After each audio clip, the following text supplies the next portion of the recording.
నకిలీ మద్యం కేసులో ప్రధాన నిందితుడు జనార్దన్ రావు సంచలన వీడియో రిలీజ్ చేశాడు. వైసీపీ పాలనలో జోగి రమేష్ ఆధ్వర్యంలో నకిలీ మద్యం తయారీ చేసినట్లు అంగీకరించాడు. టీడీపీ ప్రభుత్వం రాగానే నిఘా పెరగడంతో నకిలీ మద్యం వ్యాపారం ఆపేశామన్నారు.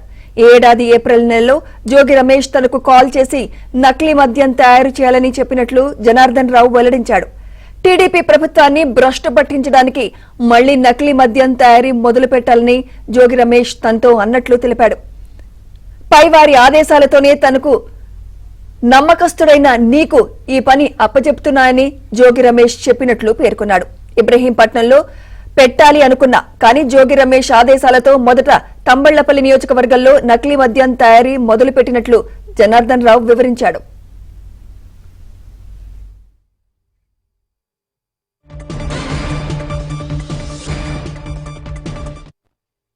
దీనిలో నా పాత్ర ప్రమేయం లేకుండానే జోగి రమేష్ గారి ఆధ్వర్యంలోనే నేను ఇంతకుముందు గవర్నమెంట్ లో ఉన్నప్పుడు కూడా తెచ్చుకొని చేశాను సార్, బయట నుంచి తెచ్చుకొని. అదేవిధంగా గవర్నమెంట్ రాగానే ఆయన అంతా ఆగిపోయింది సార్. ఏపీ గవర్నమెంట్ రాగానే అవన్నీ ఆగిపోయింది సార్.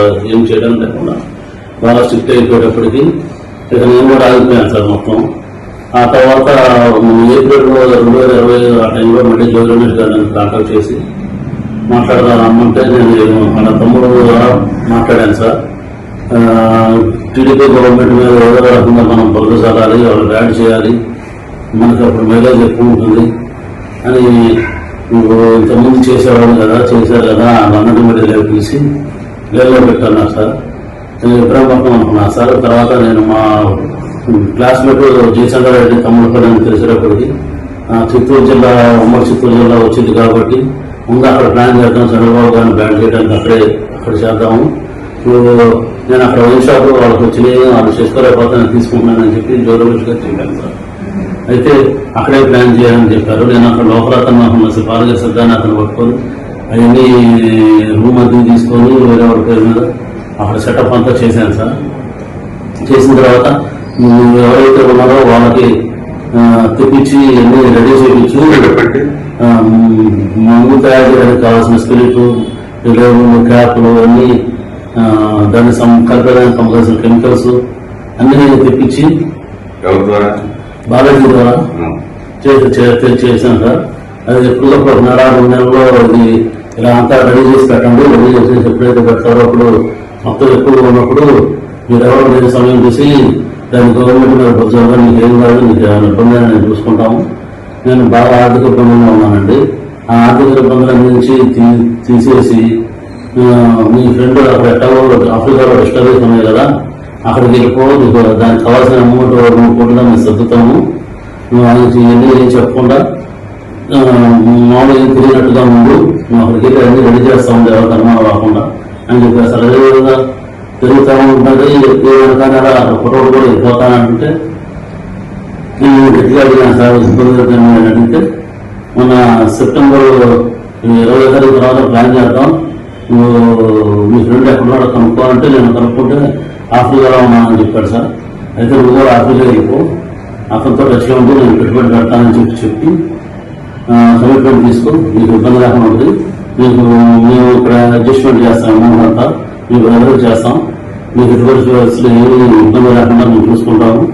ఎట్లాగో ఇబ్బందులు పడ్డావు కదా, ఇంటికంటే ఇబ్బంది ఏం పడతావు, దాన్ని వెళ్ళిపో.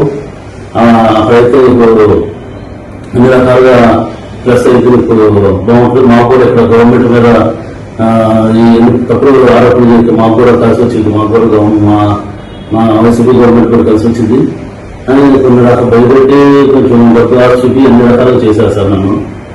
ఆ తర్వాత లాస్ట్కి ఇంకా 20 నేను టికెట్ బుక్ చేసుకున్నానని చెప్పాను సార్, 24 వెళ్తానికి. అప్పుడు 23 బట్టి ఇంటికి రమ్మన్నాను సార్. ఇంటికి వెళ్ళాను సార్. నేను ఇంటికి వెళ్ళినప్పుడు అక్కడ లోకల్ నాయకులు జోగి రమేష్ గారు, రాము, నాగిరెడ్డి, స్వామి గారు అక్కడ ఉన్నారు సార్. ఇక్కడ పిఏ రాము అందరూ ఉన్నప్పుడు ఒక నిమిషం మామూలుగా మాట్లాడి తర్వాత అందరినీ సెట్ చేసి వాళ్ళు వెళ్ళిపోయారు సార్. వాళ్ళు వెళ్ళిపోయిన తర్వాత డిపార్ట్మెంట్ ద్వారా మన సురేష్ ద్వారా అలాగే ఏలూరు జిల్లా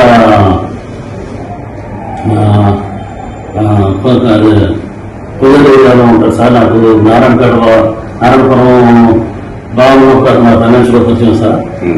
దాని ద్వారా ఈ డిపార్ట్మెంట్కి అక్కడికి ఇన్ఫర్మేషన్ పాస్ చేసి అది రైడ్ చేయించారు సార్.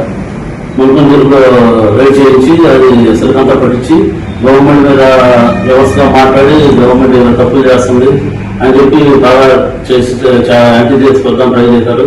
కానీ చంద్రబాబు గారు పార్టీ నాయకులను సస్పెండ్ చేసేటప్పటికి అంత ఎక్కువ హైలైట్ అవ్వలేదు జనాల్లో అని చెప్పి మళ్ళీ నాకు కాల్ చేసి మీ దాని మీద కూడా చూపించేద్దాం, నువ్వు అక్కడ బాధ్యత పెట్టిన సరుకులు ఇక్కడ తెచ్చిపెట్టేసి గొడవలో పెట్టు, అది మీ తమ్ముడు ద్వారా డిపార్ట్మెంట్ వాళ్ళకి తెలిసి సురేష్ మా ద్వారా సాక్షి రివ్యూ అందరినీ తీసుకొని వస్తాను, నాయకులు అందరినీ తీసుకొని వస్తానని చెప్పి అలర్ట్ చేసి నాకు అక్కడ ఆ 3 రోజులు అన్ని అక్కడ తెప్పించి పెట్టించారు సార్. వాళ్ళ మనుషుల ద్వారా అక్కడ తెప్పించి పెట్టించారు సార్.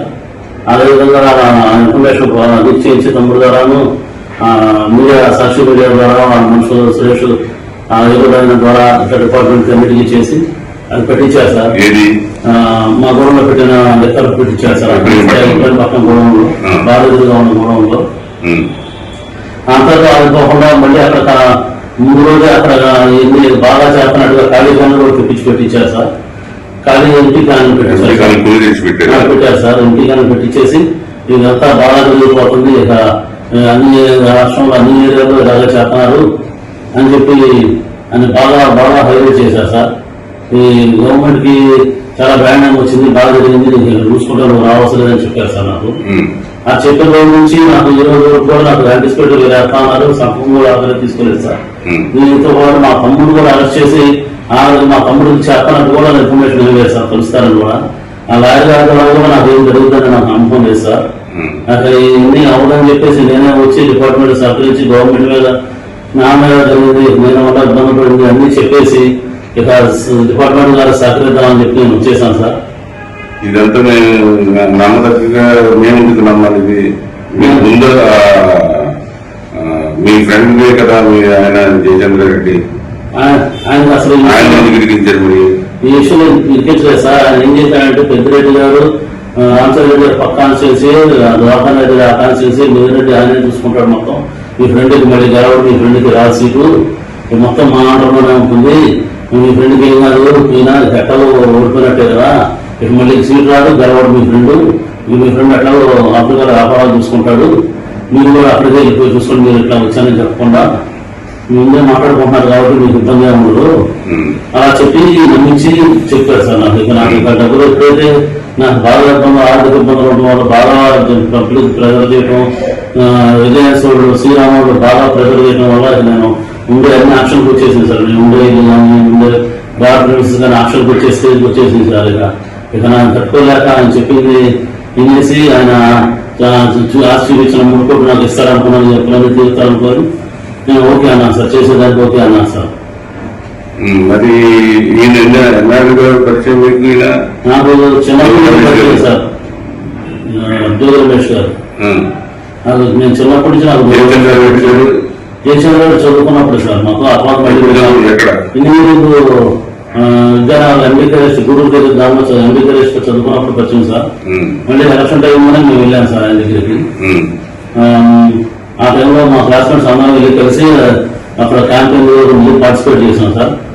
ఆ తర్వాత మళ్ళీ ఎప్పుడైతే ఇట్లా వర్క్ షాప్ వచ్చి ప్లాన్ చేశారో రమేష్ గారు ఈ విధంగా చేద్దాం, నువ్వు వెళ్ళి వర్క్ షాప్ తీసుకుంటాను మాట్లాడు, ఇది చేద్దాము, నీకు ఉపయోగపడుద్ది, నీ ఫ్రెండ్ వాళ్ళు నీకు ఉపయోగం లేదు కదా, నా వల్ల ఉపయోగం ఉంటుంది, అతనికి ఏం లేదు, అతనికి ఏం పోదు, ఆయన ఆల్రెడీ ఓడిపోయాడు కాబట్టి ఇబ్బంది ఏం లేదు, ఇంకా ఇలా చెప్పేటప్పటికి అతనికి కాదు కదా, నాకు కూడా ఏ కేసు లేకుండా చూసుకుంటున్నారు కదా అని నేను ఒప్పుకున్నాను సార్ ఇది చేయడానికి.